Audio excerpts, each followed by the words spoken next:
Nako, ito na nga ba yung sinasabi ng mga fans na mangyayari.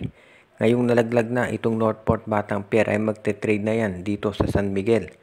Parang yan na lang daw ang iniintay ngayon nitong SMB at ng Northport. Marami kasi mga fans na San Miguel nagtatanong bakit daw hindi sila nagte-trade. Well, unang-una yung Terra Firma, sinabi ng PBA hindi sila pwedeng mag-trade dahil ibebenta na sa Star Horse. At ito namang Northport Batang Pier ay alam na natin na naglalaro pa sa semis. Pero ngayong daglag na ang Northport, pwedeng-pwede na sila na makipag-trade dito sa San Miguel. So, sigurado na dahil itong Terra Firma ay mukhang hindi papayagang mag-trade, ay dito sa Northport kukuha ng player ng San Miguel. At ang tanong na lamang ay kung sino. Kung kukonsidera natin yung lineup ng Northport, ang dami diyang pwedeng kunin ng SMB.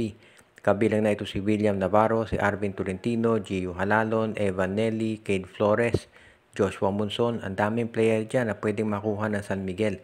At yan daw ang pinag-aaralan ngayon nitong SMB. At kung sino-sino naman yung maipapalit katulad din na Chris Ross, Simon Enciso, Jeron Teng at iba pa. Yan daw ngayon ang pinag-iisipang mabuti ni Coach Leo Austria at ng management ng San Miguel. Ang maliwanag dito, wala nang pipigil dito sa pagiging trade ng San Miguel at Northport Batang Pier. Kaya abangan na lang daw yung magiging sitwasyon at yung magiging announcement dito. Sigurado rin na itong San Miguel ay hindi patitigil dito sa pakikipag-trade sa Northport kung hindi baka pati na dito sa Phoenix Fuel Masters ay gumawa din sila ng trade.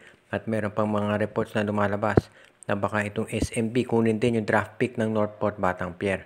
So maraming magiging plano itong San Miguel at Northport, lalo na nakasisiguro tayo na magiging maganda resulta nito para dito sa SMB. At syempre, gusto ng management na makabawi na yung kanilang lineup at yan na ang paraan itong pagkuha sa mga top players nitong Northport Batang Pier.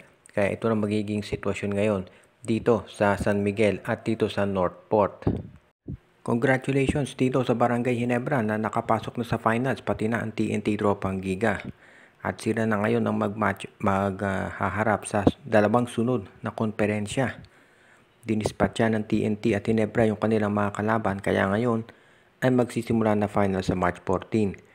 Bago nagsimula yung finals, may sinabi itong si Coach Chot Reyes dito sa Ginebra at sinabi niya pagkatapos ng laban nila sa Rain or Shine, hindi raw sikreto na Ginebra makakaharap nila sa finals kahit hindi pa naglalaro ang Ginebra at Northport. Alam na ni Coach Chot Reyes na Ginebra daw ang makakaharap nila dito sa finals at yun nga ang nangyari, tinampakan ng Ginebra itong Northport at nag-champion o rather nagharap na sila sa finals ngayon. Sinabi rin ni Coach Chot Reyes na kung mahirap yung serye nila kontra dito sa Rain or Shine Elasto Painters, 10 beses daw na magiging mas mahirap yan laban sa Ginebra dahil full strength na Ginebra. Nandiyan na si Jamie Malonzo, si Jeremiah Gray at itong si Troy Rosario. Kaya lalo daw sila mahihirapan. Plus itong TNT ay wala pa dyan itong si Jason Castro. Kaya dehado itong TNT dito sa finals at yan ang dahilan kung bakit maraming naniniwala na mananalo itong Barangay Ginebra dito sa finals. At yan ang dahilan, sinabi din ni Coach Chot Reyes kung bakit kinakailangan gumawa sila ng paraan para mapigilan itong Ginebra. Ang magiging susi dito para sa Ginebra ayon dito kay Coach Tim Cone ay kung paano naman nila pipigilan itong si Ronde Hollis Jefferson. Nakita naman ninyo kung paano niya dinurog itong Raynor Shine Elasto Painters kaya abangan natin magiging maganda itong matchup ng Ginebra at TNT.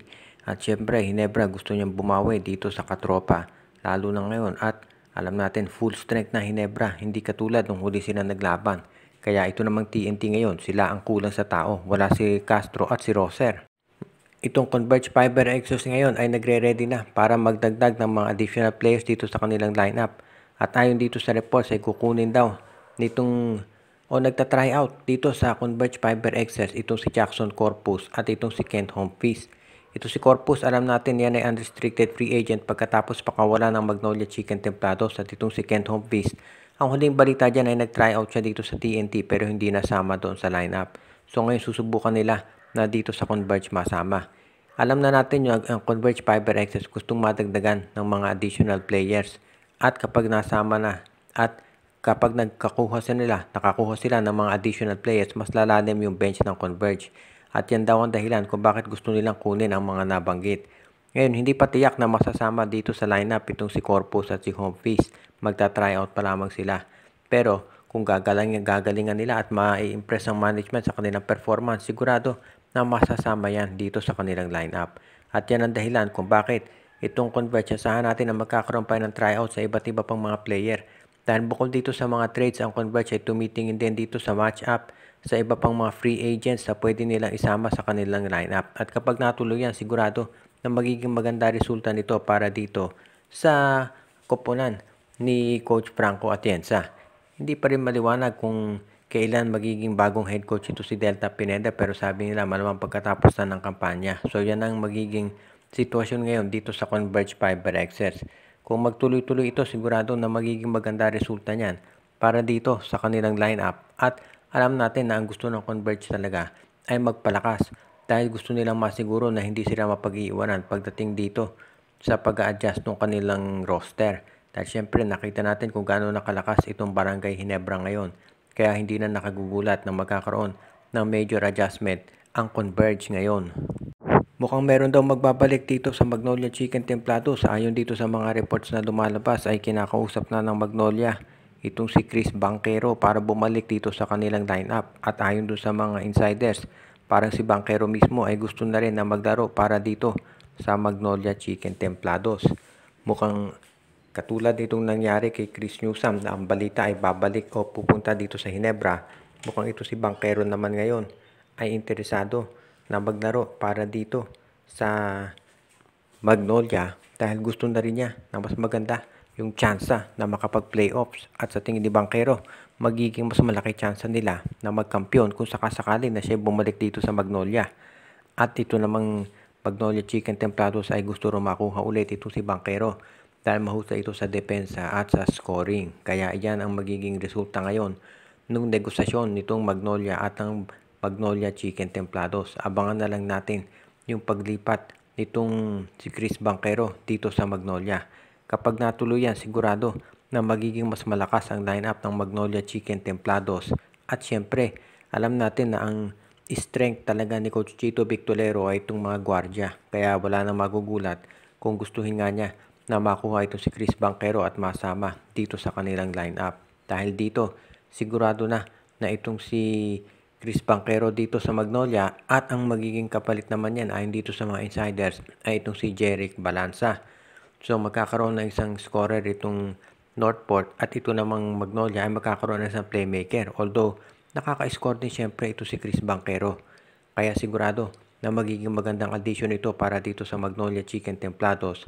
At alam din naman natin na mahusay talaga ito si Banquero at bagay siya dito sa Magnolia. Kaya hindi na nakapagtataka na ito ay gustong makuha ni Coach Chito Victolero at magkakaroon ng major announcement.